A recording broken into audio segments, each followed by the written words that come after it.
The seventh sign of a learned man of the next world is that his main object of anxiety is to learn secret knowledge, observation of the heart, knowledge of the paths of the hereafter, to travel thereon, and to have abiding faith in finding self-mortification, because self-mortification leads to Mushahadah or contemplation, and lets flow the fountain of wisdom through the intricate details of the science of heart.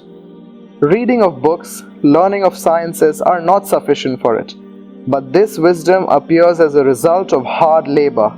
It opens if one sits in loneliness with God, with the mind turned with humility of spirit towards God, and through self-mortification, observation and watching.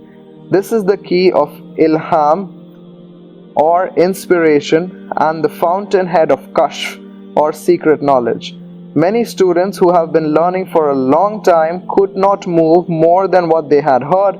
There are many students who cut short their education and remain busy in actions and observations of the heart. God opens for them the niceties of wisdom, for which wisdom of the wise becomes perplexed. For this reason God said, if a man acts according to his learning, God gives him knowledge of things which are not known to him. It was also mentioned in one of the books of ancient ages, O children of Israel, don't say that knowledge is in heaven. Who will bring it down to earth? Don't say that knowledge is in the lowest abyss of earth. Who will dig it out? Don't say that knowledge is far beyond the ocean. Who will bring it after crossing the ocean? Know, O dear readers, that knowledge is in your heart.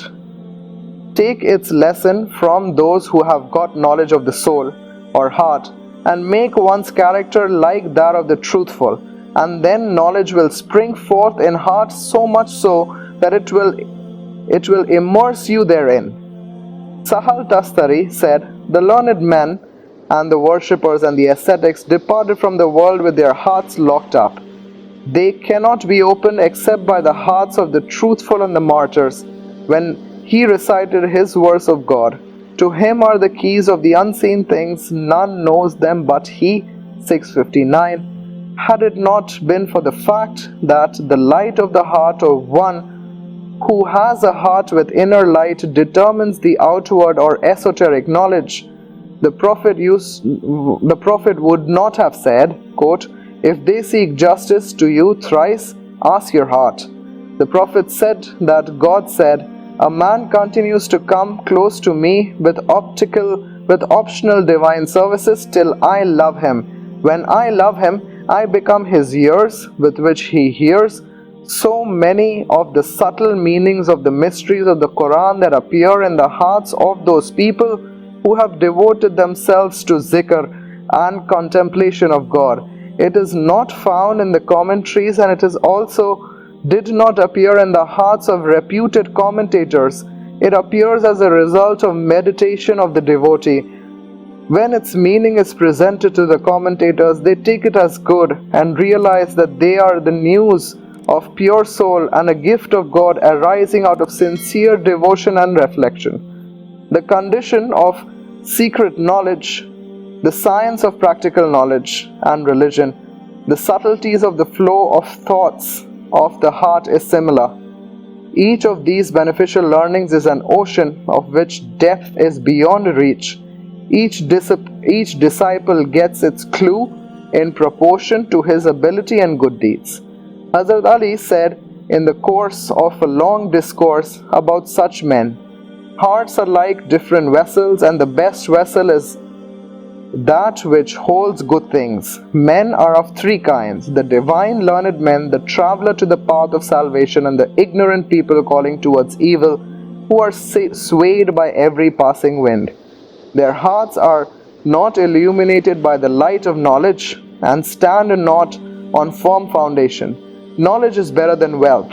It guards you and you guard wealth. Knowledge increases by expense while wealth decreases. Learning is knowledge by which religion is learnt and by which allegiance is obtained in your lifetime, and which becomes a good thing to be remembered after your death. Knowledge is a judge, and wealth seeks justice. Along with death, the benefits of wealth disappear, but the benefits of knowledge remain after you die. All the people are dead, but the learned are alive and will live long as time shall last. Then, taking a deep breath and pointing to his heart, Ali said, Alas, there is abundant knowledge, but I find none to carry it.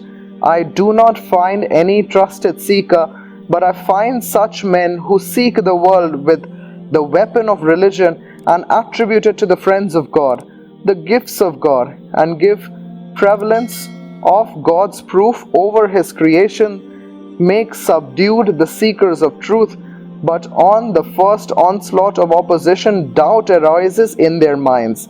They lose their insight owing to their skepticism and keep themselves busy in indulgences. They amass wealth and hoard it. O God, thus will knowledge perish when its people will die. The world will not be free of men who will establish religion secretly and openly, and in order that the proofs of God are not obliterated. They will be few in number, but they will be great in honor. They will be lost openly, but their pictures will reign in hearts. God will preserve His religion through these people. They will leave the religion for their successors and will plant it in the hearts of the young. The real nature of knowledge will be disclosed with their help. They will get good news for the life of sure faith. They will make easy what the rich think is difficult, and they will make clear what the heedless think is obscure.